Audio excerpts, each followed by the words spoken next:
It is a paradox that defies human comprehension. A beloved family of 5, slaughtered in the pitch-black silence of their own bedrooms. The scene was a canvas of absolute devastation, heavy with the metallic scent of unimaginable rage. Yet the most terrifying element was not the calculated brutality of the bludgeoning itself. It was the chilling reality that the man who discovered their broken bodies, the man weeping before the flashing cameras, was the exact same monster who swung the hammer. He wiped away their entire future, not for financial gain, but out of a quiet, simmering envy that had completely rotted his core. Help this channel grow. Like the video, leave a comment, and subscribe for more cases. This helps us a lot, thank you. North Epping sits approximately 12 miles northwest of Sydney's central business district. It is the type of affluent, tree-lined suburb where crime statistics are historically a footnote, characterized by manicured lawns, 2-story brick homes, and a profound sense of isolation from the city's grit. The residents value their quiet privacy and routine. It was within this pristine enclave on Boundary Road that the Lynn family built their sanctuary, a physical manifestation of a grueling, relentless pursuit of prosperity. 45-year-old Min Lin and his 43-year-old wife, Yun Li, known to her customers as Lily, were the absolute embodiment of the immigrant work ethic. They did not inherit their wealth. They extracted it through sheer physical and mental endurance. The couple owned and operated the Rawson Street News Agency, a business that demanded a punishing schedule. Their day routinely began at 3:30 in the morning. While the rest of the neighborhood slept, Min and Lily were already awake, navigating the bitter 40-degree Fahrenheit winter mornings to sort massive incoming deliveries. Running a highly successful news agency is not a passive investment. It requires severe manual labor. Min routinely hauled tightly bound stacks of newspapers and magazines weighing upwards of 50 pounds, breaking them down, organizing delivery routes, and managing a constant influx of inventory. Lily meticulously handled the logistics, the finances, and the retail floor. The Rawson Street shop was a high-traffic hub. Customers filtered in incessantly during their morning commutes, purchasing lotto tickets, stationery, and daily broadsheets. Min and Lily stood on their feet for over 10 hours a day, their hands constantly stained with the dark ink of newsprint. Despite the exhausting repetition, they maintained an immaculate storefront, heavily outperforming competing businesses in the surrounding miles. By the time the sun breached the horizon, their store was the beating heart of the local community. Min commanded the front counter with absolute efficiency, recalling the specific purchasing habits of hundreds of locals. He was a fixture in their daily routines, noting exactly what they needed before they even reached the register. The financial success of the news agency was undeniable, but the Lynns did not work 14-hour days for personal luxury. Every dollar earned was funneled directly into the future of their children. They had 3, 15-year-old Brenda, 12-year-old Henry, and 9-year-old Terry. Min and Lily constructed an impenetrable financial fortress to guarantee their children would never have to endure the same exhausting physical labor. The boys and their older sister were enrolled in top-tier schools, attended private tutoring, and participated in expensive extracurricular activities. The parents demanded academic excellence, providing every conceivable resource to ensure their children's upward mobility. The Lynn household on Boundary Road was a bustling, multi-generational hub. Lily's 39-year-old sister, Yun Bin, who went by Irene, also lived with the family. Irene was a university student who frequently helped out at the news agency during peak hours to ease the burden on her sister and brother-in-law. She integrated seamlessly into the daily chaos of the home, acting as a second mother to the boys when Min and Lily were trapped behind the store counter. From the outside, the Lynn family represented the ultimate triumph. They had crossed oceans, mastered a new culture, and dominated their local economy through nothing but grit and unity. Their expansive, heavily furnished home was a trophy of their endurance. They were respected by their neighbors, beloved by their customers, and deeply devoted to their lineage. They had structured a life that felt entirely insulated from failure or danger. However, this very success, the visible, undeniable proof of Min's dominance as a provider, was silently generating a toxic byproduct within their own extended family. The wealth they accumulated to protect their children was simultaneously acting as a mirror, reflecting the perceived inadequacies of those standing just outside the immediate glow of their prosperity. Migration acts as a brutal equalizer. It strips away past titles, former prestige, and established social standing, demanding that an individual prove their worth from scratch in a foreign landscape. For some, like the owners of the Rawson Street news agency, this blank canvas was an opportunity to build an empire through relentless physical endurance. But for others, the loss of status is a psychological poison. This was the exact reality for Robert Xie. Born Lynn Xie, Robert had once commanded immense respect in Guangzhou, China. He was a highly educated ear, nose, and throat specialist, an intellectual, a man of science, and a physician accustomed to the absolute deference of his patients and peers. However, his medical credentials held zero currency upon his arrival in Sydney. To legally practice medicine in his new country, he would have to endure years of grueling retraining, subordinate internships, and complex examinations in a second language. He absolutely refused to submit to this perceived humiliation. Instead of adapting to the harsh realities of the immigrant experience, Robert sought shortcuts to establish his financial dominance. He temporarily relocated to Melbourne, venturing into the hospitality industry by opening a restaurant. It was a catastrophic failure, collapsing under poor management and draining his resources. Defeated and humiliated, he retreated to Sydney, settling into a modest home on Beck Street. This residence was located barely a quarter of a mile from the sprawling Boundary Road estate. That short physical distance would become the breeding ground for a lethal, all-consuming jealousy. Robert became perpetually unemployed. He spent his days sealed inside his home, staring at computer screens, attempting to day trade on the stock market with thoroughly mediocre results. He was reduced to relying entirely on the financial support of his wife, Kathy, who was Min's younger sister. In the context of traditional family hierarchy, this dynamic was fundamentally emasculating. Within the extended family, Min was the golden son, the undisputed patriarch, and the ultimate provider. The elderly parents of Min and Kathy had also immigrated and resided with Robert and Kathy on Beck Street. Yet the elders' adoration was entirely monopolized by their successful son. Every family dinner, every holiday gathering, and every casual afternoon tea mutated into an agonizing audit of Robert's inadequacies, cleverly disguised as praise for Min. The elders endlessly highlighted the news agency's soaring profits, the flawless academic records of their grandchildren, and the sheer work ethic of the man providing for them all. Robert possessed a highly volatile combination of grandiosity and deep-seated insecurity. He viewed himself as intellectually superior in every conceivable metric. In his mind, Min was merely a manual laborer, a man who unglamorously hauled heavy bundles of magazines and counted loose coins behind a retail counter. Robert was a doctor, yet the universe was heavily rewarding the laborer while actively punishing the intellectual. This cognitive dissonance festered into a quiet, toxic rage. He could not escape the radiant glow of his brother-in-law's success. He was forced to watch Min purchase luxury vehicles, fund elite private tuitions, and command the respect of the entire community. Outwardly, Robert expertly constructed the facade of the benevolent, doting uncle. He was a constant presence at the Boundary Roadhouse. He positioned himself as a mentor, regularly tutoring the young boys in advanced mathematics and playing badminton with them in the backyard. He smiled for the cameras during family birthdays and presented himself as a pillar of familial support. But those who looked closely enough could see the microfractures in his mask. He was deeply critical of the news agency's operations. He frequently offered unsolicited business advice, proposing aggressive expansion strategies and attempting to insert himself into the financial decision-making process. Min politely but firmly rejected every single proposal.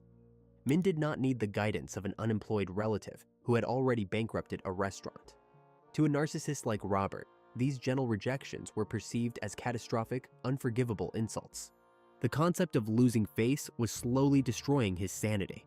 He felt invisible, disrespected, and utterly useless. Robert rationalized that if the current patriarch were permanently removed from the equation, the family structure would naturally reset. The wealth, the business, and the ultimate authority would default to him. He would finally become the savior and the head of the dynasty. By the winter of 2009, this simmering envy had crystallized into a chilling tactical objective. Robert knew the architecture of the Boundary Road Sanctuary intimately. He knew the precise schedules of every occupant, the location of the main electrical breaker box, and the fact that their punishing work hours guaranteed they would sleep like the dead. The sharp analytical intellect he had once utilized to heal patients was now completely repurposed. In the silence of his home, surrounded by failing stock charts and the oppressive weight of his own mediocrity, he meticulously designed the total annihilation of his own blood. Friday, July 17, 2009. The end of another grueling shift. The heavy metal shutters of the Rawson Street news agency rattled downward, locking away the daily profits. Min and Lily drove the short distance back to Boundary Road. Their bodies ached. The sheer physical toll of hauling 50-pound bundles of newsprint all week left them completely drained. They entered their fortress. They ate a late meal with Irene and the two boys. The house was secured. The alarm was set. The lights clicked off, one by one. By midnight, the Boundary Road residence was completely silent. The occupants fell into the deep, heavy sleep of the overworked. A quarter of a mile away on Beck Street, there was no sleep. Robert Xie was wide awake. His wife Kathy was asleep in their bed. The elderly parents were resting down the hall. The house was quiet. Robert dressed carefully. He layered dark clothing to absorb any potential spatter. He laced up a specific pair of Asics running shoes, chosen for their quiet traction. He gripped a heavy, modified tool, a weapon resembling a mechanic's hammer, spliced with a martial arts rope device. Its weight was perfectly balanced to maximize kinetic impact and minimize the effort required for repeated swings. He slipped out the back door into the biting cold.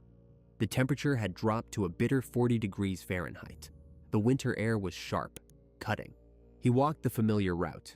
No vehicle, no engine noise, just the rhythmic crunch of rubber soles on cold pavement. The neighborhood was a ghost town. No streetlights illuminated his path. He navigated the shadows with the precision of a surgeon. He reached the perimeter of the Boundary Road estate. The house stood massive and imposing in the dark. He moved to the exterior brick wall. He knew exactly where the main electrical box was mounted. He opened the metal panel. He grabbed the main breaker. Click. Inside the house, the low hum of the refrigerator ceased. The digital clocks on the microwaves and ovens went black. The exterior motion sensor floodlights died. The alarm system, dependent on the main power grid and lacking a backup battery, was instantly neutralized. Absolute suffocating darkness fell over the property. Robert approached the front entrance. He did not break a window. He did not pry a lock. He possessed a key, a spare granted to him out of pure familial trust. The metal cylinder turned smoothly. The heavy oak door swung open. He stepped inside. The air inside was warm, thick with the scent of a sleeping family. Robert did not need light. He knew the architecture of this house better than he knew the charts of his failing stocks. He knew the exact distance from the foyer to the base of the staircase. He began the ascent. The wooden stairs groaned slightly under his weight. He adjusted his stance, pressing his boots against the extreme edges of the steps to muffle the sound. He moved slowly, methodically.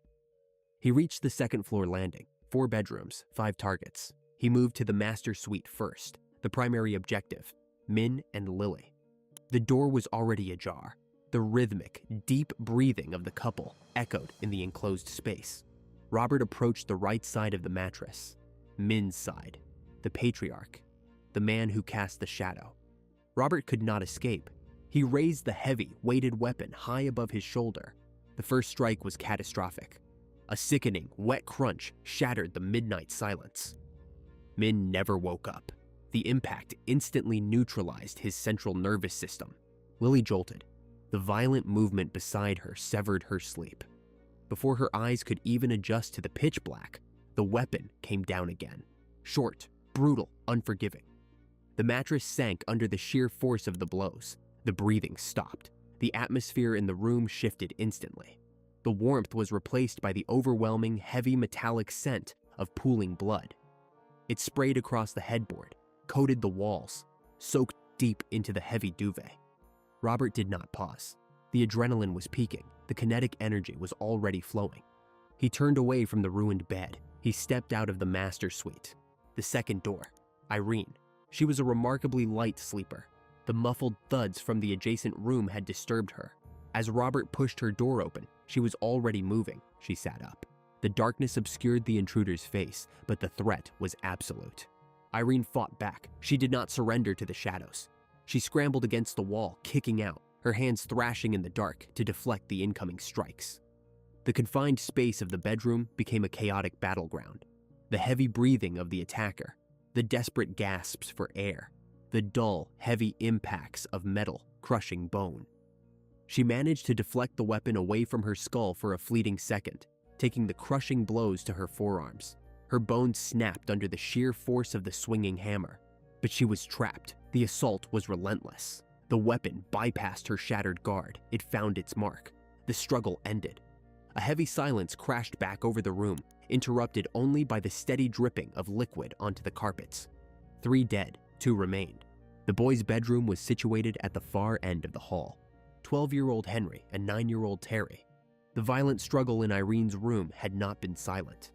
The plaster walls had vibrated. The muffled screams had carried down the corridor. The boys were awake. They were terrified, paralyzed by the incomprehensible nightmare unfolding in the pitch black of their own home. They had no place to run, no phone to reach. Robert stepped into their doorway. He was no longer the doting uncle who played badminton in the backyard. He was a faceless, blood-soaked silhouette, blocking their only exit. Henry, the older brother, moved first. Pure survival instinct drove him out from under the covers. The weapon swung in a vicious horizontal arc. The boy was struck down before he could cross the center of the room. Terry, small and defenseless, was trapped against his bed frame.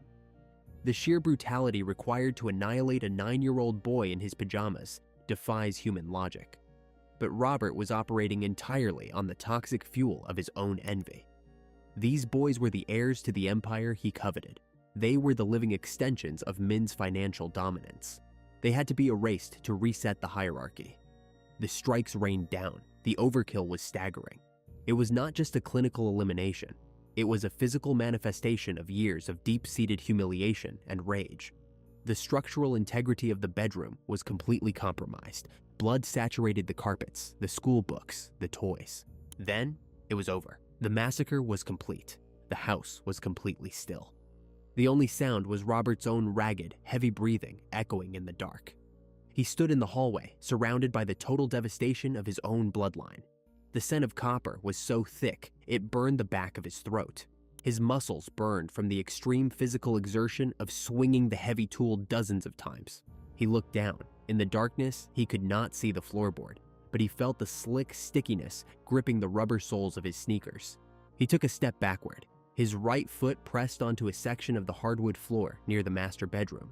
The blood transferred from the complex tread pattern of his shoe directly onto the polished wood. A single, partial impression. It was microscopic in the grand scheme of the carnage. A tiny, nearly invisible error hidden in the pitch black. But it was there. Robert turned and walked back down the stairs. He navigated the foyer. He opened the front door. The freezing 40-degree air hit his face. A jarring, stark contrast to the stifling, metallic heat radiating from the second floor. He pulled the door shut behind him. The lock clicked. He stepped off the porch and merged back into the shadows of Boundary Road. The suburban street remained perfectly undisturbed. Not a single dog barked. Not a single neighbor turned on a light to investigate.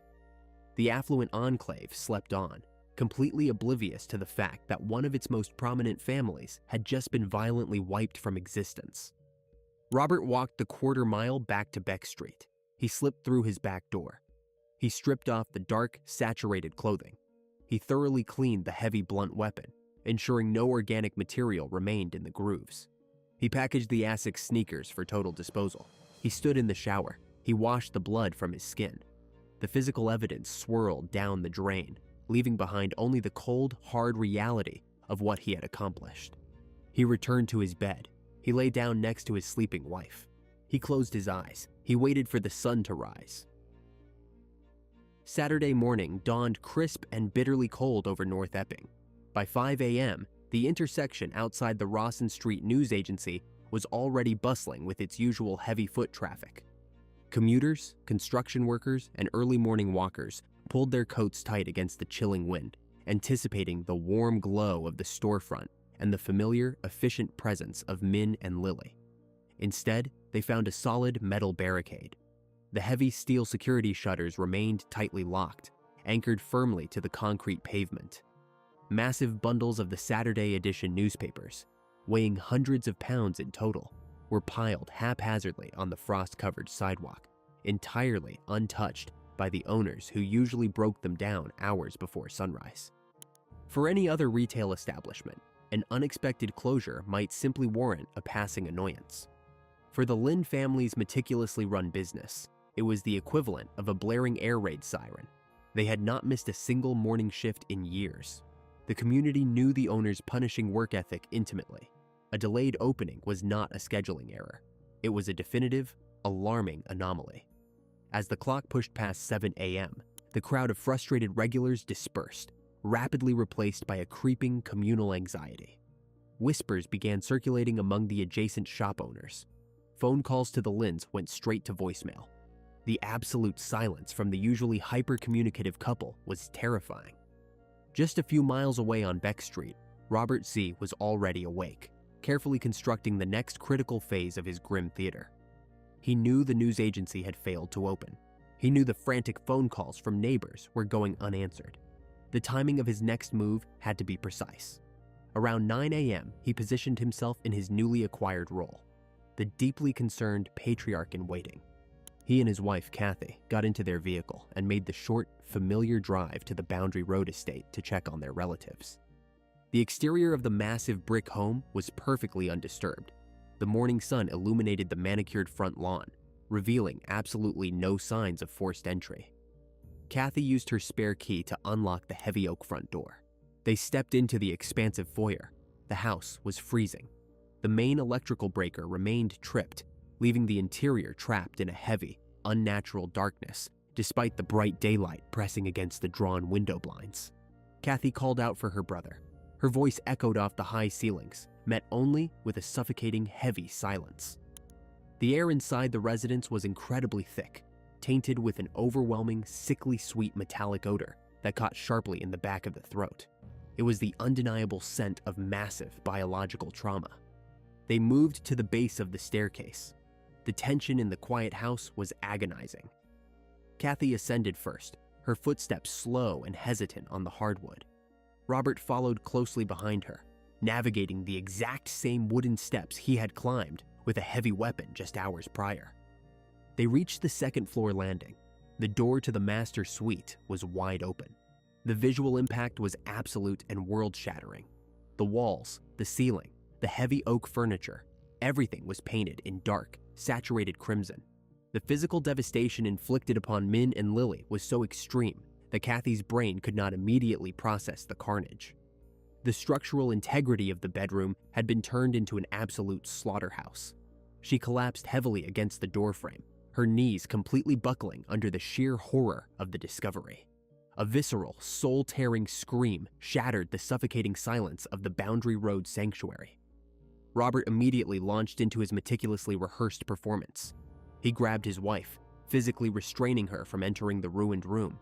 He navigated the hallway, glancing quickly into Irene's destroyed bedroom, and then toward the boys' quarters at the far end of the hall. He explicitly blocked Kathy from moving forward, strictly instructing her not to look at the children's room, warning her that the visual was completely unbearable. He cast himself as the protector, the brave shield against the nightmare. Robert dialed emergency services. The audio recording of that emergency call remains a masterclass in calculated deception. He instructed the dispatcher to send police immediately, his voice completely saturated with feigned hyperventilation and manufactured hysteria. He provided the Boundary Road address, loudly weeping into the receiver, repeating that his wife's brother and his entire family had been murdered. He told the operator that there was blood everywhere. He ensured his tone conveyed absolute shock, completely masking the exhausted, burning muscles in his own shoulders, the lingering physical toll of swinging a heavy blunt instrument dozens of times in the pitch black. Within 10 minutes, the piercing wail of sirens cut through the quiet suburban air. Multiple police cruisers, emergency medical units, and heavily armored forensic vans flooded Boundary Road, aggressively mounting the curbs and establishing a massive containment perimeter. The blinking blue and red lights illuminated the affluent street, drawing horrified neighbors out of their pristine brick homes in their winter coats. When veteran crime scene investigators breached the front door, even they froze. The sheer volume of blood pooling on the second floor made it nearly impossible to navigate the hallway without destroying potential forensic evidence. The social echo of the crime was instantaneous and completely paralyzing. North Epping was not accustomed to violent crime, let alone the total, systematic annihilation of an entire family unit. As the staggering scale of the massacre began to leak through the yellow police tape, a viral panic infected the community. Residents who had left their doors unlocked for decades suddenly installed heavy steel deadbolts and complex alarm systems. Local hardware stores sold out of security equipment within 48 hours. The fear was completely suffocating. Wild theories immediately saturated the neighborhood network. The sheer brutality and overkill of the bludgeoning suggested a professional hit. Rumors circulated rapidly that the successful news agency was merely a front, that Min owed massive, unpayable debts to organized overseas triad syndicates, or that it was a highly targeted, racially motivated hate crime designed to send a terrifying message to the immigrant business community. The Rawson Street storefront was quickly transformed into a massive, makeshift memorial, buried under thousands of floral bouquets and handwritten letters. The police were facing a populace that was completely terrified, aggressively demanding immediate answers for an incomprehensible level of violence. And in the absolute center of this swirling vortex of community terror, sitting heavily on the cold concrete curb outside the active crime scene, was Robert Xie. He was surrounded by flashing press cameras, sympathetic neighbors, and uniformed officers. He wept openly, burying his face in his hands, perfectly playing the role of the utterly broken survivor. The man who had manually destroyed an entire bloodline was now eagerly absorbing the condolences of the very community he had just violently traumatized. The New South Wales State Crime Command Homicide Squad inherited a scene of unparalleled devastation. The physical evidence was severely compromised by the sheer volume of biological material. Blood spatter coated the ceilings, walls, and heavy oak furniture, creating a chaotic forensic puzzle that would take months to properly decode. The immediate working theory heavily leaned toward organized crime. The extreme overkill, the complete neutralization of the entire household, and the severing of the main power grid suggested a highly trained syndicate. Detectives spent the first 6 months completely consumed by this angle. They tore through the financial ledgers of the news agency, searching for hidden gambling debts, triad extortion attempts, or offshore money laundering schemes. They interviewed hundreds of suppliers, casual customers, and distant associates, desperately looking for any friction. Every lead evaporated into nothing. The victims were a fundamentally honest, hardworking unit with zero ties to the criminal underworld. The investigation then briefly chased the specter of a racially motivated hate crime, mirroring the absolute panic currently gripping the local community. But this theory also collapsed rapidly under severe scrutiny. There was no manifesto, no vandalism, no signature left behind to send a political message. The detectives were hitting a solid brick wall. The frustration within the precinct was palpable. They needed to stop looking outward and pivot sharply back to the physical architecture of the crime scene itself. The analysts stripped away the visual chaos and focused purely on the cold logistics of the attack. The perpetrator navigated a massive, multi-level property in absolute pitch-black darkness. They did not trip over furniture. They did not mistakenly enter the empty guest rooms. They moved with a chilling, practiced efficiency directly to the occupied bedrooms. Furthermore, there was absolutely zero evidence of forced entry. The heavy front door had been opened smoothly with a key. A professional hitman dispatched by a syndicate would not risk a prolonged, chaotic physical struggle using a heavy weapon. They would have utilized a suppressed firearm for a clean, rapid extraction. The instrument used on Boundary Road was intensely personal. It was a heavy, customized blunt object, likely a hammer modified with a rope to prevent it from slipping from blood-soaked hands. Wielding it required immense physical exertion, close proximity, and sustained, blinding rage. This was not a contract killing. It was a manual execution engineered by someone standing firmly inside the family's inner circle. The investigative lens aggressively refocused on the surviving relatives. Robert Xie had positioned himself at the absolute center of the tragedy, acting as the primary spokesperson and the weeping protector of his traumatized wife. But veteran interrogators began noticing distinct micro-expressions. His grief appeared heavily rehearsed, almost theatrical. His timeline contained a massive, unverified void between midnight and the morning discovery.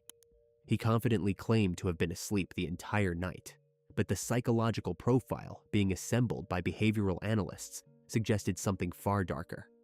They uncovered the deep, festering resentment stemming from his failed restaurant venture and his total financial reliance on his wife. The stark contrast between his grandiose self-image as a former medical specialist and his current reality as an unemployed dependent provided the exact toxic motive required for such an atrocity. To trap a highly intelligent, narcissistic suspect, the police initiated Strike Force Norburn. They secured covert warrants to completely wire Robert's world. Listening devices were embedded deep within his residence on Beck Street and hidden inside his vehicles. Detectives monitored his phone calls and tracked his daily movements through the city. Concurrently, to visually map the suspect's movements through the darkness, forensic imaging teams utilized advanced 3D scanning technology to build a precise, high-resolution digital model of the house.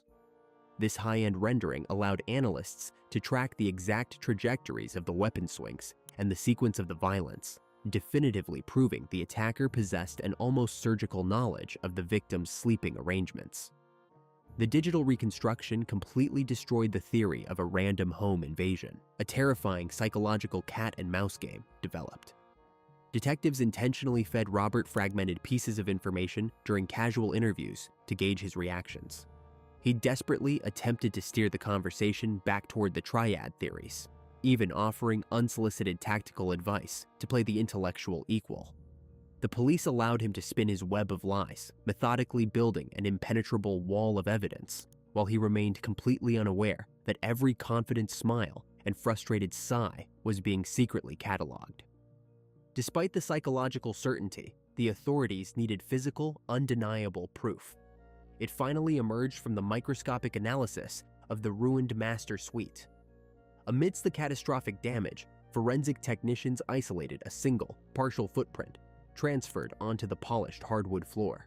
It was formally cataloged as Stain 91. The impression was incomplete, but the complex rubber tread pattern was highly distinctive.